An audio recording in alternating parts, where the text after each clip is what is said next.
ल अब यो मोटरले हैन पानी किन थोरै फ्यालो त किन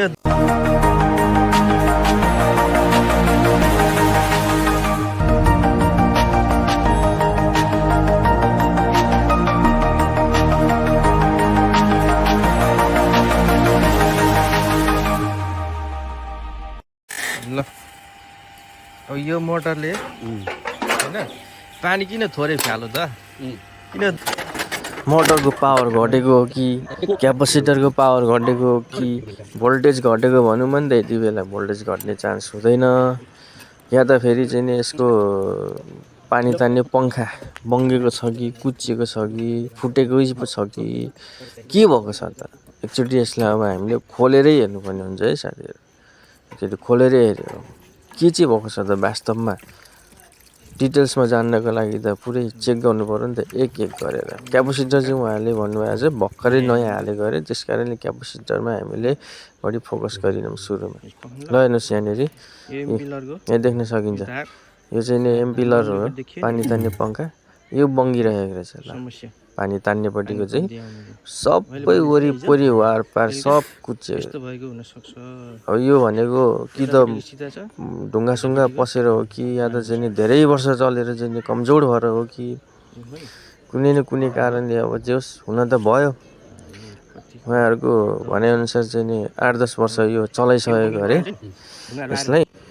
त्यस कारणले गर्दाखेरि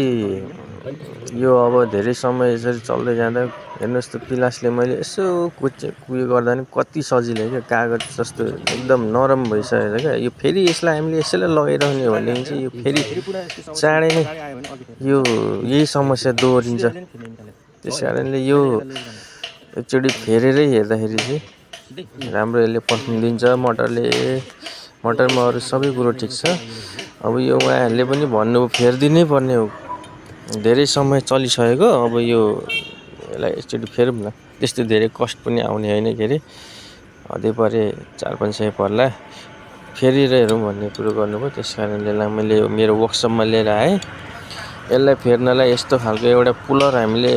आफैले बनाएको थियौँ यसलाई होल्डिङ गराएर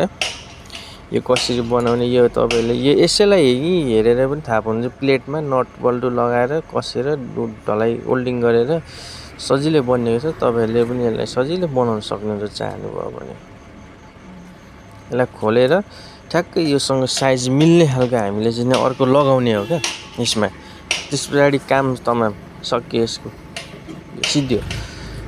यस्तो समस्याहरू पनि आइपरेको हुनसक्छ क्या अब मैले भनेको मान्छेहरूको अगाडि लाइभ खोलेर सबै बुझाएर सम्झाएर जे भएको छ त्यही मात्रै मैले देखाउने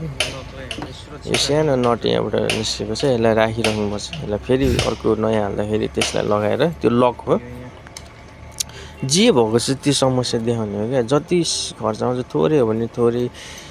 फाल्टु वयात गर्नु पर्दैन ल हेर्नुहोस् मैले फेरि लगेर जोडिदिइसकेपछि चाहिँ अलिकति समस्या भएको कारणले भिडियो खिच्न पाइनँ पानीको फोहरा देखिसक्नु भयो कति फास्ट हानिरहेछ कति पर पुरिरहेछ अब हामी यो पाइपको माध्यमबाट माथि ट्याङ्कीमा पुर्याएको छ कि छैन त पानी त्यसको लागि पनि चेक गर्नलाई अब हामी बिस्तारै यहाँ खिच्दै जान्छौँ है त तपाईँहरूलाई पुरै लाइभ प्रुफ देखाएर यस्तो डिटेल्समा मजाले सम्झाएर बुझाएर खिचेर देखाइएको छ सब्स्क्राइब गरिदिनु होला साथीहरू र अब यहाँ ट्याङ्कीमा पानी झरेको आवाज सुनेर काम सफल भएको बुझ्नु होला कस्तो आइरहेको छ अब यहाँ माथि ट्याङ्कीमै गएर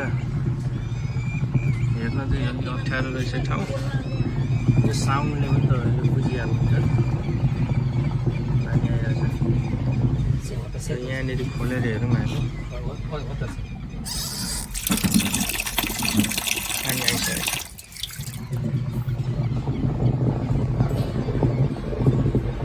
साउन्डले पनि सुनिहाल्नु